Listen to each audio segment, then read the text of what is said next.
Matapos niyang matagumpayan ang laban sa kanila ni Pungyang, siya ay napahanga sa kanyang sarili, kung saan umabot sa 45 taon na panloob na enerhiya ang kanyang nakuha. Sinabi rin niya sa kanyang isip na plano niya sanang kontrolin ang scorching yang energy pagkatapos nitong mag-level up, upang hayaan ang kanyang katawan na bahagyang makabawi at gamitin ang sirkulasyon ng chi. Nagpapasalamat naman ang bida sa kanyang sistema, dahil nagawa niya itong ayusin ng madali. Itinaas ni Taekyang ang kanyang sandata upang ito ay kanyang tingnan ng mabuti. Napaisip ang bida kung hindi dahil sa espadang ito, ay marahil siya ngayon ang nakahandusay sa sahig. Inakala naman ni Taekyang noong una na ito ay isang pangkaraniwan lamang na espada na mayroong matalim at mas matibay kaysa sa ibang sandata, pero hindi niya inakala na may ganitong mga napakagandang epekto ang tulad nitong 10 millennia cold steel. Kaya tinanong ni Taekyang ang kanyang sarili kung sino namang hampas lupa nagpangalan nito ng Nameless Sword. Kinumpara rin niya ang epekto nito sa Scorching Elixir. Subalit ang lahat ng ito ay kanyang nakuha mula ng talunin niya si Jopil ilang buwan na ang nakalipas. Ilang sandali, unti-unti na niyang ibinalik sa kanyang inventory slot ang kanyang espada. Mataimtim namang nag-isip si Taekyang na marahil nagiging bitter na ngayon sa kalangitan si Jopil. Wika pa niya na siya ay hindi makapaniwala na nabanaagan ito ni Jopil kung saan siya ay namatay para sa kanya. Kaya siya ay nagpapasalamat ng labis kay Jopil. Pagkatapos, lumipat ang eksena kung saan ang likurang bahagi ng katawan ni Taekyang ay minamasahe ni Mujin. Dito ay nagyabang si Mujin sa kanya na kung nandoon lamang siya sa eksena na yon, malamang ay binigyan niya ng matinding paglampaso si Pungyang. Tinanong naman ito ang kanyang master kung siya ba ay sumasang-ayon sa kanya. Sumagot naman si Taekyang sa kanya na siya ay sumasang-ayon na mapapatay siya ni Pungyang. Nang marinig ni Mujin ang kanyang sinabi, napatigil ito ng saglit kung saan tinitingnan nito ang kanyang master. Dahil dito, pinagsabihan siya ni Taekyang na gumamit naman ng kaunting lakas sa pagmasahe sa kanya. Tinanong rin niya si Mujin kung kamusta naman ang kanyang kapatid na si Mukyang. Sumagot si Mujin sa kanya kung saan sinambit ng punong manggagamot na wala silang dapat ipag-alala. Sinabi rin nila na ang iba pang mga sugatan ay mabilis din na bumabawi, pero nagtanong si Mujin sa kanya kung maaari ba na ang mga manggagamot na iyon ay mga peking manggagamot. Ipinahayag rin niya na ang master ng Mount Heng na si Lee Soul at ang mandirigma na si Chul Mubek ay nagtamo ng matinding injury. Nagsalita si Taekyang kay Mujin na ang mga tao na ipinadala upang manggamot ay galing sa sekta ng Lower District Sect. Kaya dapat lang na magtiwala sila sa kanilang kakayahan. Sa puntong yon, nagyabang ang bida sa kanyang isip, kung saan ipinahayag nito na kung hindi dahil sa kanya, ay malamang nasa matinding peligro ang lahat ng mga nasugatan kanina. Sapagkat swerte nilang natulungan ni Taekyang kung saan ginamit nito ang kanyang mga gantimpala mula sa quest na kanyang nakuha, at ang isa sa mga yon ay ang pambihirang pamahid para sa pisikal na sugat at 10 taong tuberfliss flower naman para magbigay ng agarang lunas. Wika pa niya sa kanyang isip na kung hinintay pa nila ang pagdating ng sekta ng Lower District Sect, ay marahil kalahati sa kanila ay patay na sana ngayon. Ngunit napaisip naman ang bida tungkol kay Wolwa, kung saan mayroon itong mga nakahandang puwersa na naghihintay para sa pagliligtas, kaya napasabi si Taekyang na siya ay talagang pambihira din. Sinambit rin niya na kung si Wolwa ay magiging kalaban nito, malamang na siya ay maging isang mahirap na kaaway. Naisip rin ni Taekyang na siya ay isang magandang kaalyado. Subalit naalala naman ni Taekyang ang pagsaksi nito sa pag-utos ni Wolwa na pumatay, kung saan napaisip si Taekyang na siya ay napaka-brutal din klaseng babae. Kaya sinabi nito sa kanyang isip na dapat hindi siya masyadong lumapit sa kanya at panatilihin ang tamang distansya nila. Dagdag pa ni Taekyang na dapat sapat lang na hindi sila maging kaaway nito, pero hindi rin masyadong malapit o maging close sa kanya. Kaagad naman napansin ni Taekyang na mayroong tao sa labas ng kwarto. Kung saan nagtatanong ito sa ating bida na kung siya ba ay pwedeng pumasok sa loob. Sa kanilang gulat, napahinto ang dalawang takmol at sabay na tumitig sa pintuan. Matapos nito, pumasok sa loob ng kwarto si Soul kung saan silang dalawa ay nagtatagay ng tsaa. Subalit, tahimik silang dalawa sa loob ng kwarto at hindi nagsasalita, kaya inunahan ni Taekyang magpapansin sa kanya. Pero tila nahihiya pa magsalita si Soul sa kanya. Sa oras na yon, tumagay na lamang si Taekyang ng kanyang tsaa, kung saan sinambit nito sa kanyang isip, na talagang nakakakaba na makasama ng mag-isa ang taong kanyang nasangkot sa isang iskandalo kamakailan lang. Idinagdag rin niya ang gulong nangyari sa pagitan nila ng Mount Heng Sword, kaya hindi niya alam kung ano ang kanyang dapat na sasabihin. Dahil dito, nagsalita si Taekyang sa kanyang sarili na siya ay kanyang e-comfort na lang. Pagkatapos, inilagay ni Taekyang sa mesa ang kanyang tasa, at sabay nitong tinanong si Soul kung siya ba ay kumain na. Subalit hindi pa rin sumasagot si Soul sa kanya, kaya nakaramdam ang bida ng kaunting hiya sa kanyang sarili. Kung saan nagmura ito na dapat sana'y nanahimik na lang siya. At mula sa wala, biglang tumayo si Soul sa kanyang pagkaupo, kung saan dali-daling nagpaliwanag ang bida at humingi ng paumanhin sa kanya. Gayunpaman, nagtaka si Taekyang sa ginawang aksyon ni Soul sa kanyang harapan. Kung saan siya ay lumuhad sa ating bida at nagpapakilala na siya ay si Lee Soul ng sekta ng Mount Heng Sword ay nagbibigay galang sa kanyang tagapagligtas. Nagpapawis sa pagtaka si Taekyang sa kanyang nasaksihan at sinabing hindi na niya dapat gawin ito. Sinabihan rin niya si Soul na siya ay huwag niyang tawagin na tagapagligtas. Nagpahayag naman si Soul sa kanya na ito ay nararapat lamang niyang gawin. Dahil bilang tao, nararapat lang na maging mapagpasalamat siya sa kabutihang ipinakita sa kanya. Napakamot na lamang si Taekyang sa kanyang ulo dahil sa pambihirang ginawa ni Soul. Kaya nagtanong si Taekyang sa kanyang sarili na sa kanyang tingin, siya hindi nagkakamali. Sapagkat kung hindi dahil sa kanya at kay Mukyang, baka nagsara na ang sekta ng Mount Heng Sword ngayon. Kaya nag-isip ang bida na kung gusto niya talagang magpasalamat, ay dapat niyang itatalaga ang araw na ito bilang araw na bumisita ang Sleeping Dragon ng Shanxi, at ipagdiwang ito bilang pampublikong holiday ng Mount Heng Sword Sect. Subalit na pagtanto ni Taekyang na tila masyado na yatang sobra yon. Ilang sandali ng pag-iisip, sinabi ni Taekyang sa kanya na siya ay huminahon at umupo muna ng saglit.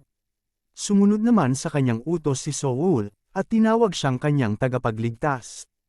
Nagsalita naman si Taekyang na kung maaari ba itong magsalita lamang ng normal nang hindi siya tinatawag na kanyang tagapagligtas. Sumang-ayon naman si Soul sa kanya kung saan tinawag pa rin niya itong kanyang tagapagligtas. Matapos nito, nagpahayag si Soul sa kanya na siya ay nandito upang ibigay ang kanyang sagot tungkol sa liham na ibinigay ni Taekyang sa kanya. Nagtaka naman ang bida at nagtanong kung ano ang kasulatan na kanyang pinagsasabi. Ngunit, kaagad na pumasok sa kanyang memorya ang kanyang ipinadalang imbitasyon at ang quest na kanyang nakumpleto. Kaya sinagot nito si Soul kung ang ibig ba nitong sabihin ay ang invitation letter tungkol sa pag-attend nito sa New Year event ng pamilya Jin ng Taiyuan. Kaagad naman sinagot ni Soul ang bida na ikinararangal niyang tanggapin ang kanyang paanyaya. Sumagot naman si Taekyang sa kanyang isip na ito ay kanyang inaasahan ng mangyari. Idinagdag rin niya na bilang paghingi nito ng tawad sa mga nangyari dati, ang lahat ng karapatan sa mga teritoryo sa ilalim ng kanilang sekta ay kanyang ibibigay sa pamilya Jin ng Taiyuan. Matapos marinig ni Taekyang ang kanyang naging pahayag, siya ay nagulat at nagtataka na nagwika na kung binabalak ba niyang ibigay ang buong hilagang bahagi ng Shanxi. Dahil kahit ang kanyang kapatid na si Wei Qiang ay hindi makakagawa ng ganitong klaseng hiling. Wika pa niya na siya ay masaya na dito sa pagbibigay ng lahat ng ito sa kanila. Dahil dito, kaagad na nagpasalamat si Taekyang sa kanya, dagdag pa niya na siya ay sigurado na ang kanyang nakatatandang kapatid ay magiging masaya kung marinig niya ito. Ngunit hindi pa tapos si Soul sa oras na yon. Kaya napaisip ang bida na kung ano naman ang bagay na ito.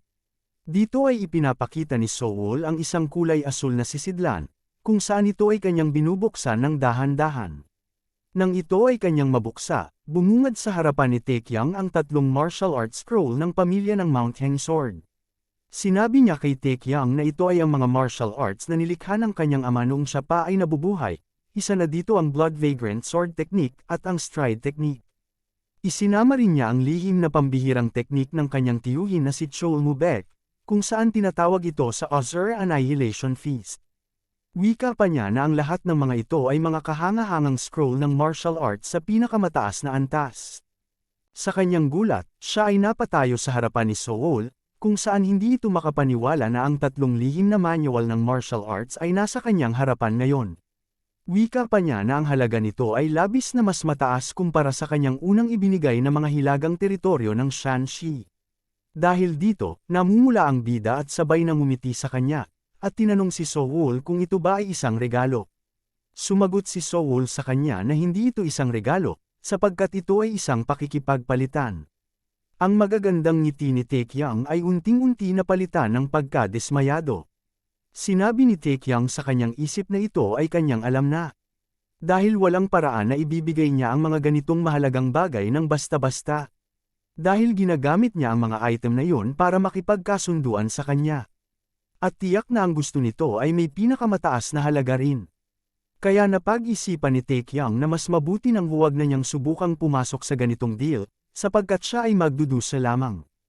Nagpahayag si Taekyang sa kanya na hindi niya alam kung alam rin ba ni Soul ito, ngunit siya ay nandito lamang para ipasa ang isang paanyaya sa kanya, at wala siyang kapangyarihan na gawin ang ganoong bagay. Wika pa niya na mas mabuti siguro na makipag-usap siya sa kanyang panganay na kapatid.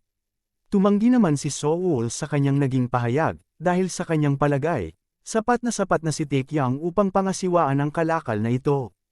Kahit na maraming dapat talakayan ang kakailanganin nila. Nagtaka naman si Taekyang sa kanyang mga sinabi. Sa puntong yon, nagsalita si Taekyang na kung ganyan ang kanyang mga sinasabi, siya ay makikinig muna sa kanya. Dito ay tinanong ni Taekyang kung ano ang gusto nitong kapalit para sa 3 lihim na manual ng martial arts sa pinakamataas na antas.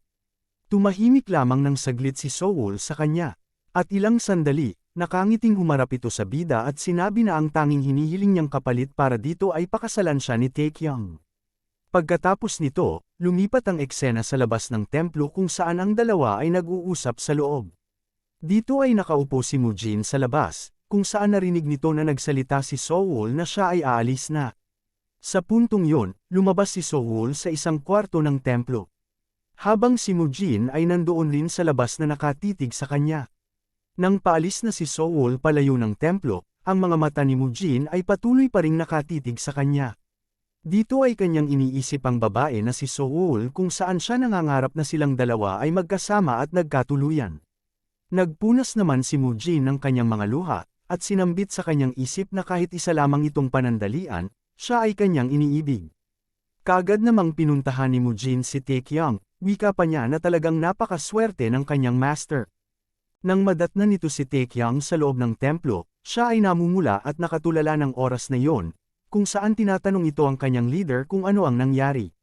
Subalit ang bida ay tila hindi niya magawang makausap ng maayos, dahil mukhang nanghihina ito at wala sa kanyang sarili. Kaya nagsalita si Mujin sa kanya na siya ay sumagot sa kanya ng malaya.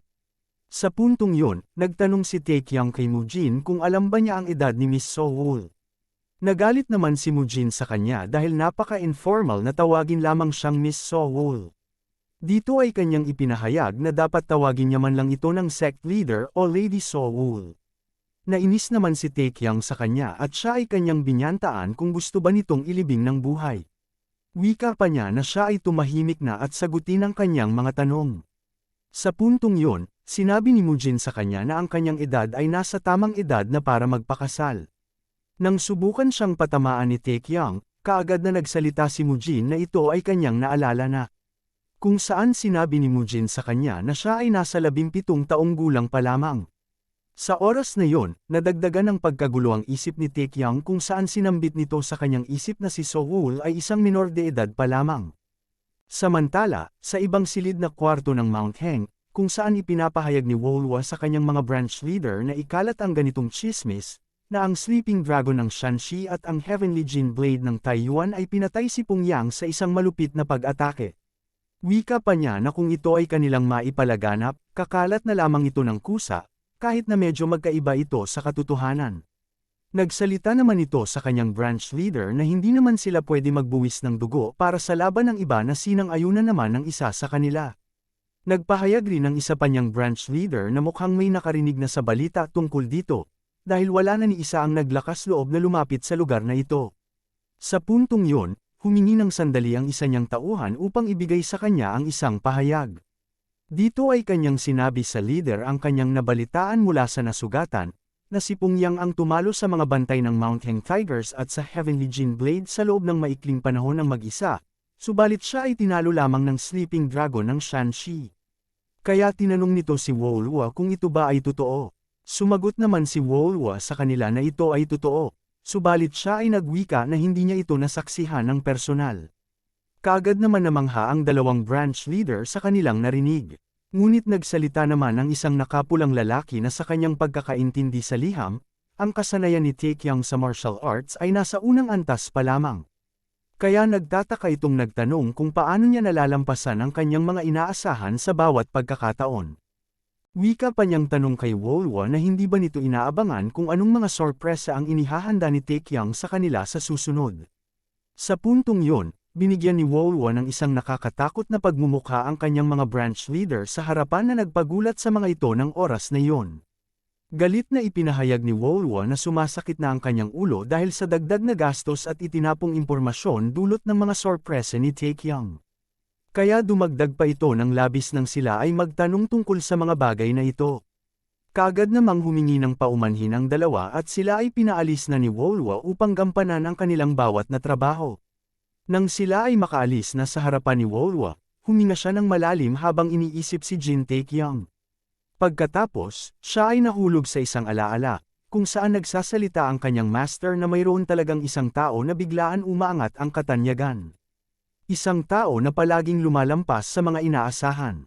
At yan ang uri na hindi maaaring husgahan batay sa impormasyon. Kung saan tinanong nito sa kanyang master kung ano naman ang dapat niyang gawin sa mga ganoong sitwasyon.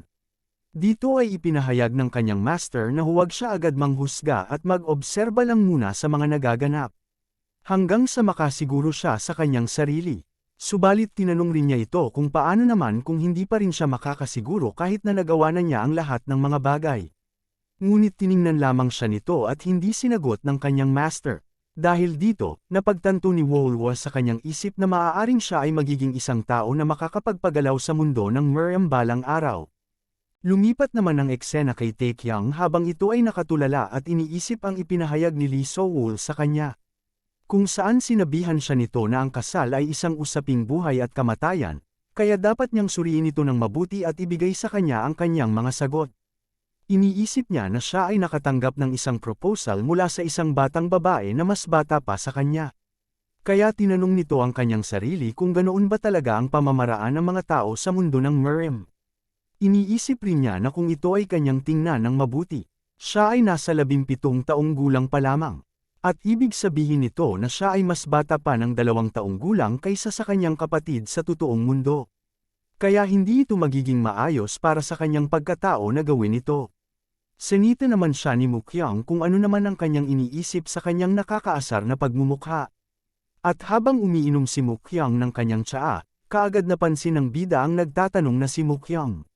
Dito ay kanyang tinanong si Mukyang kung siya ba ay kinasal na. Sa kanyang gulat, kaagad niyang ibinuga ang lahat ng ininom nito sa pagmumukha ni Taekyang. At galit na nagpahayag sa bida kung anong klaseng mga kalokohan na naman ang kanyang mga pinagsasabi. Sumagot naman si Taekyang sa kanya na kung hindi pa siya ikinasal, magsabi lamang siya. Hindi yung sobrang naguguluhan pa siyang sumagot dito sa isang simpleng tanong. Galit namang sinigawan siya ni Mukyang na siya ay busy sa pag-aaral ng martial arts. At para sa kanya, ang pagkakaroon ng kasintahan ay isang luho. Kaya sinabihan nito ang kanyang kapatid na huwag siyang ilagay sa parehong antas ng isang bastos na katulad niyang tao. Wika pa niya na isa itong insulto na tanungin siya ng ganito. Nagtakip na lamang si Taekyang sa maingay na pahayag ng kanyang kapatid. Nagsalita naman si Taekyang sa kanyang isip sa naging paratang ni Mukyang sa kanya na siya ay isang bastos at malibog na tao. Wika pa niya sa kanyang isip na siya ay naging single sa halos 27 taong pamumuhay niya. Dagdag pa niya na kung ang pagde-date sa mga babae ay isang luho, malamang naging mayaman na siya ngayon. Ilang sandali, tinanong ni Mukyang ang kanyang kapatid, kung bakit nagawa niyang itanong ang isang bagay kung saan alam niya naman ang totoong sagot. Dito ay sinabi ng bida na nagawa niya lamang ito matanong, sapagkat ang leader ng Mount Heng Sword na si Lee So-wol ay nag-eniaya sa kanya na magpakasal. Nang marinig ito ni Mukyang, siya ay kanyang binugahan ulit ng kanyang iniinom na tsaa. Nagalit naman si Taekyang at nagsabi na tigilan na niya ang pagdura ng kanyang mga iniinom sa kanya. Hindi naman makapaniwala si Mukyang pero sinabi ni Taekyang na ito ay kanyang sinabi 2 araw na ang nakaraan. Nagtaka namang tinanong ni Mukyang kung bakit naman gagawin yun ng isang pinuno ang mag-alok sa kanya ng kasal. Kaya nagsabi ito na parang isa itong arranged marriage.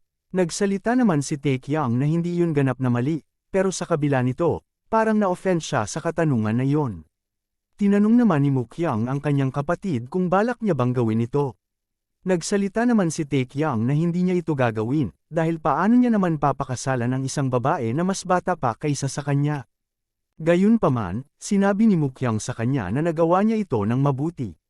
Dahil pagdating sa political marriage, dapat may makuha sila. Pero kung wala silang makukuha sa pag-aasawa sa isang taong hindi naman nila mahal, wala nang dahilan para magpakasal. Wika pa niya na kahit anuman ang alok, wala talagang paraan na papayag ang kanilang nakatatandang kapatid dito. Dahil hindi naman siya ganang tao na ipipilit ka sa isang political marriage. Subalit, nagpahayag ang bida na nag-alok ang pinuno ng sekta ng isang malaking bagay. Habang umiinom si Mukyang ng kanyang tsaa, tinanong nito si Taekyang kung ano naman ang kanilang inalok sa kanya. Nang sabihin ni Taekyang na inaalok ng Mount Heng ang scroll book ng Blood Vagrant Sword Technique at Blood Vagrant Stride Technique, pati na rin ang nag-iisang Ozur Destruction Feast Technique. Siya ay kanyang binugahan ulit sa mukha nang ininom nitong tsaa. Nainis naman si Taekyang sa ginawa ng kanyang kapatid, wika pa niya na kung ang bastardong ito ay sinasadya ba talaga na gawin ito. Ilang sandali, nilapitan siya ni Mukyang at sinunggaban ang kanyang damit.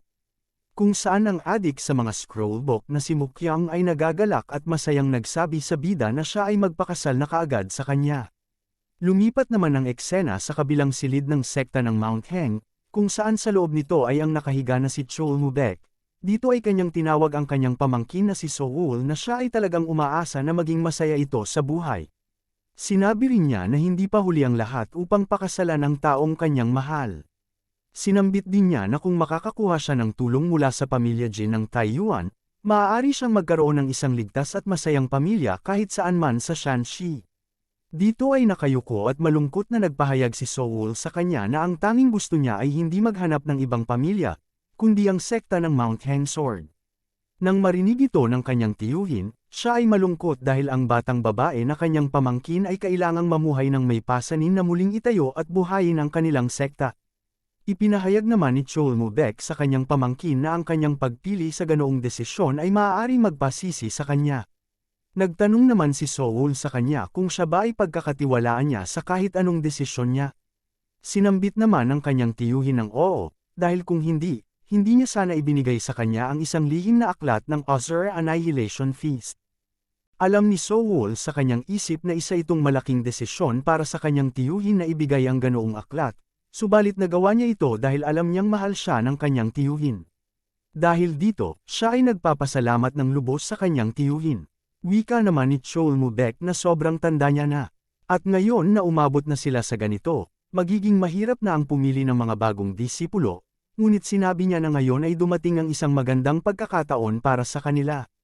Kaagad na bumangon si Chol Mubek sa kanyang unan, kung saan masaya niyang tinanong si Soul kung sino naman sa dalawang magkapatid ang kanyang napili.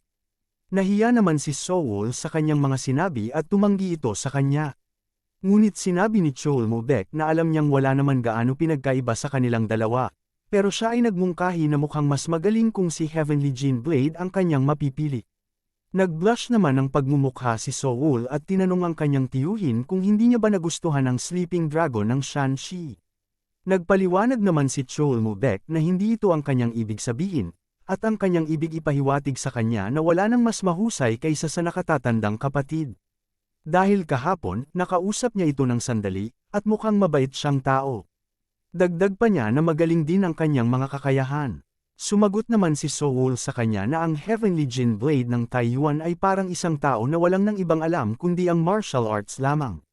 Bumalik naman ang eksena sa kanila ni Mukyang, kung saan pinapagalitan nito ang kanyang kapatid at minura. Wika pa niya kay Taekyang kung hindi ba nito alam kung anong klaseng martial art ang Ozur Annihilation Feast. Sumagot naman si Taekyang sa kanya na kung siya ba ay seryoso sa kanyang mga pinaggagawa, kaya tinanong nito ang kanyang kapatid kung ano bang klase itong mahusay na tinatawag niyang Ozur Feast of Annihilation para lamang siya ay maging obsessed sa ganito. Lumapit sa kanyang tenga si Mukyang at sinigawan siyang hindi niya sinasabi na ito ay walang katapat, pero itinatanghal ito bilang isa sa pinakamahusay na martial art sa mundo 200 taon na ang nakalipas, at sinasabing ipinapasa lamang ito sa isang tao. Wika pa niya na isa itong napakabihirang alamat na nananatili lamang sa aklatan ng Heavenly Martial Art Academy, na may libo-libo hanggang 10,000 aklat.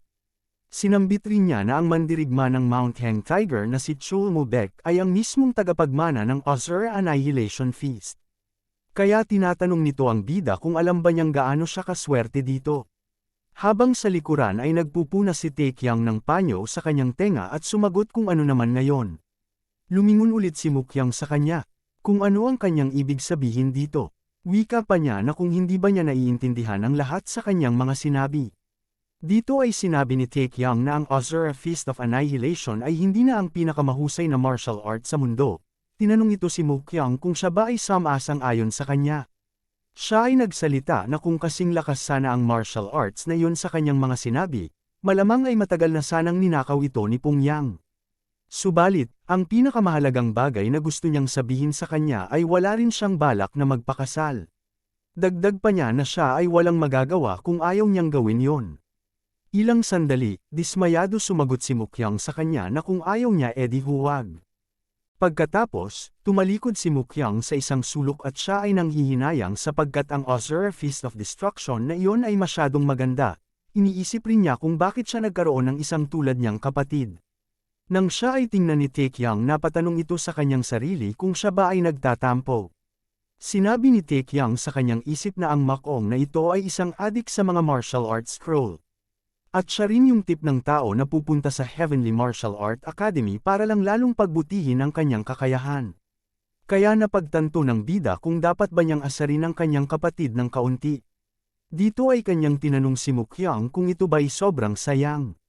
Ngunit nagsalaysay ang bida na pagkatapos nilang mapatatag ang relasyon sa Mount Heng, malamang ay makukuha naman nila ito sa susunod pang pagkakataon. Galit namang lumingon ang nagtatampo na si Mukyang at tinawag siyang mangmang na hangal. Siya ay nagpahayag na kung sa tingin ba ni Taekyang na basta na lang bumabagsak mula sa kalangitan ang mga matataas na antas na martial arts. Habang patuloy sa pagsasalita si Mukyang, bigla na lamang may kinukuha ang bida mula sa kanyang damit, kung saan sinabi niya sa kanya na mayroong mula sa langit na martial arts scroll na nahulog sa kanyang mga kamay.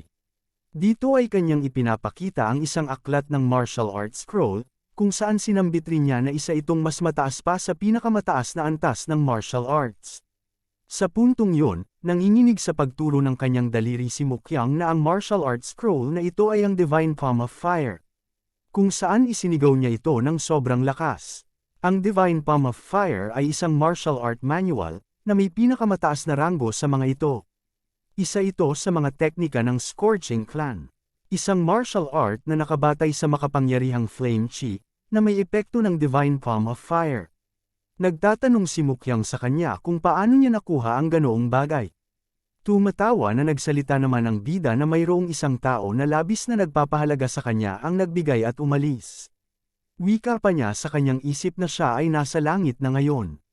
Pinagalitan naman siya ni Mukyang at sumigaw na napaka-imposible na ibinigay lamang ito sa kanya at umalis. Wika pa niya na huminto na siya sa mga kalokohan na kanyang mga pinagsasabi at sabihin sa kanya ang totoo. Kaya tinanong nito ulit si Taekyang kung paano niya nakuha ang isang teknik na eksklusibong pag-aari ng Scorching Clan ng ganun-ganun na lang. Sumagot si Taekyang na siya ay seryoso na meron nagbigay sa kanya at umalis na. Iniisip ni Taekyang kung ano ba ang mali sa kanyang kapatid. Sa pagkakataong yon, galit na nagsabi si Mukyang sa kanya na mukhang may hindi siya nauunawaan dito. Wika pa niya na wala siya ganang makinig sa mga kalokohan niya. Habang si Taekyang naman ay nagtatanong kung bakit ganito ang kanyang reaksyon dito. Mariing sinabi ni Mukyang sa kanya na maaaring siya na talaga ang magnanakaw na nagnakaw ng mga martial arts manuals mula sa ibang sekta ng martial arts. At kung mangyari yon, mapapahamak ang kanilang pamilya sa buong mundo. Kung saan sa pinakamasamang senaryo, maaari itong humantong sa pagkawasak ng kanilang pamilya. Sa oras na yon, ang walang muwang na si Taekyang ay nagulat at nagtanong sa kanyang kapatid na kung siya ba ay seryoso sa kanyang mga sinasabi.